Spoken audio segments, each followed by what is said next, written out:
My feeling is, second, we're going to... Recorded live. Hello, everyone. I just wanted to say that our topic tonight is actually going to be a book that I wrote called Tao Master. I've written two. One is Power Cycles, which I've talked to you guys about before, Long-Term Economic Cycles, which I wrote in 1986 in cooperation with my brother Douglas. And, of course, Tao Master was written by me actually before I discovered the machine. But there are elements of the machine in the book, and we'll discuss those tonight as we go through part of it.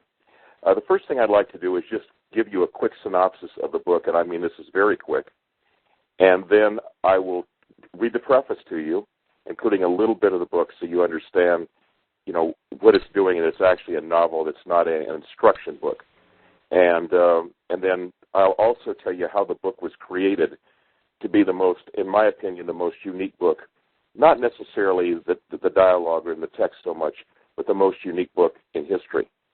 And so first thing I'll do then is just read you a synopsis of the book, which is on the back page, or back cover. And here we go. Tao Master chronicles the ascension of a young adept to a spiritual master of the highest order. He is initially assisted by spiritual beings found in the great Gothic and Romanesque cathedrals of northern Spain and France, with a final attunement at Rosslyn Chapel near Edinburgh. He is then raised to one of the highest spiritual levels ever reached by mankind through the use of modern technology. With his new mastery, he attains the pinnacle of financial power through an ancient organization, the Knights Templar, which have gone underground from the 1300s but have remained one of the most pervasive secret forces in modern society. With their help and through the assistance of other adepts, he attempts to avert nuclear war between two superpowers by utilizing modern alchemy and his own overwhelming spiritual powers. So that's a very brief synopsis of the book. And so what I'd like to do now is just read you the preface. The preface is not long. It's only 2 pages.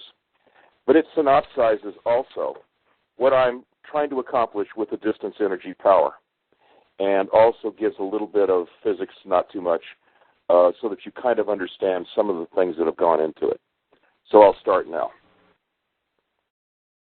In Gnostic Christianity, the word Tao, T-A-U, signifies an adept or a master. Historically, a Tao materializes approximately once every 100 years. A Tao master, or master of masters, arrives every 1,000 years. This book chronicles the making of a modern-day Tao master. It begins as he reaches full spiritual capabilities around 30 years of age, and moves forward as esoteric experiences eventually form a complete mystical entity. Unlike the past, where masters were created by years of supplication, meditation, and prayer, our master is able to reach his full powers with the help of modern technology. The technologies depicted in this novel are real and are being used today to create modern-day Tao masters, of which you all are, or in the process of becoming. I put that in a parentheses. I just gave it to you there. Although the experience of our modern-day masters may not always be as colorful as those depicted in the book, they can easily be as complex and are often more fulfilling. The world of modern alchemy is extensively used in the book, and justifiably so. Today we find ourselves in an alchemical world much like the Renaissance some 500 years ago. In that era, alchemy, a synthesis of spiritualism and the physical sciences, was used to explain a very superficial knowledge of the complex world that we know today. With the advent of the age of physical science from approximately 1500 to 1950, the characteristics of chemical bonding and the stereoscopic arrangement of atoms, as well as the depths of atomic structure, were explored. In the early 1900s, quantum mechanics, the study of atomic structure, was rigorously researched at both the theoretical and physical levels. It was discovered that at subatomic levels, particles, and therefore reality, can be influenced by the observer. This ushered in the age of modern alchemy. Once again, the spiritual and physical sciences have met, with the spiritual gaining the upper hand. In the 1980s, Burkhard Heim, a German physicist, proposed a unified quantum field theory, a concept first sought by such notables as Albert Einstein over a half a century earlier. These early scientists attempted to find the theoretical connection between relativity, the study of gravitational effects, and quantum mechanics. Heim's proposal unified both phenomena, but in an unusual way. He created calculations in 8 dimensions and a new mathematics, metron calculus, to completely describe these heretofore disparate phenomena. The mathematics of the 5th and 6th dimension he named the intellectual dimension. Here reality is conceptualized as a series of probabilities before it is manifested in the 4 dimensions, length, width, height, and time, that we are familiar with. The intellectual dimension is one of thought and spirituality, where the physical world cannot exist. It is the world of modern alchemy. In the 1930s, the concept of zero point was also theorized. In the absence of any temperature, such as in outer space, it was discovered that there is an entire sea of energy made up of almost infinitely small particles called tachyons that dwarfs what we observe on the physical plane. It has now been theorized that our physical world represents only 1/billionth of the available energy in the universe. We are at the top of a wave in ether space with a whole ocean of energy beneath us. Unfortunately, instrumentation, as it has been developed in the physical sciences, has almost no capability of measuring these other dimensions.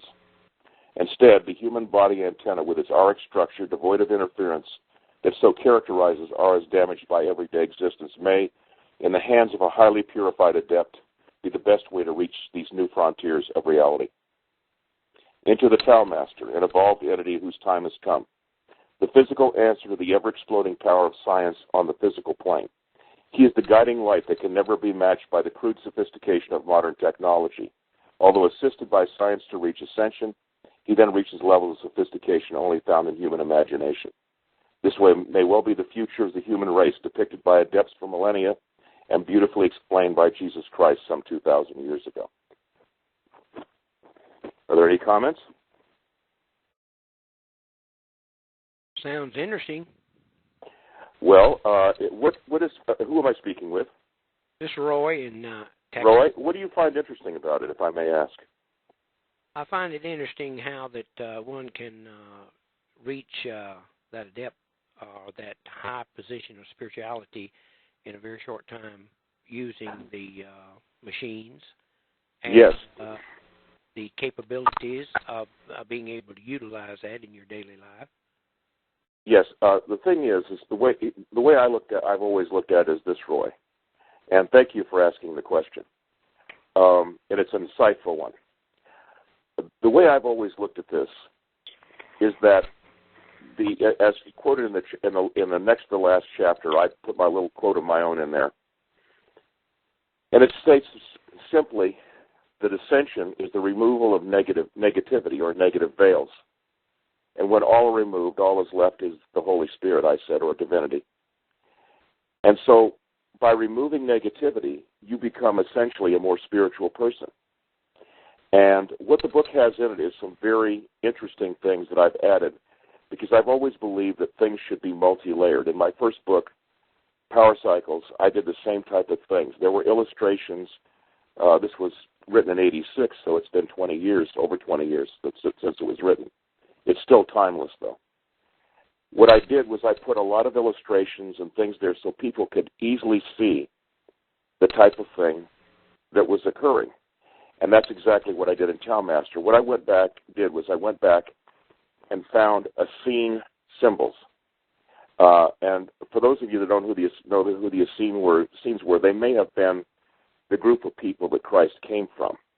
And they existed in Egypt and also in Palestine, or in the area of Israel during Christ's time. They were considered the most spiritual people on the face of the earth at the time. Incredibly spiritual, incredibly dedicated. They had a very, very tightly knit organization, of which there were essentially, I believe, 7 different levels that you could reach. The last one being an extremely advanced master, which I'm sure Christ was if he was part of them.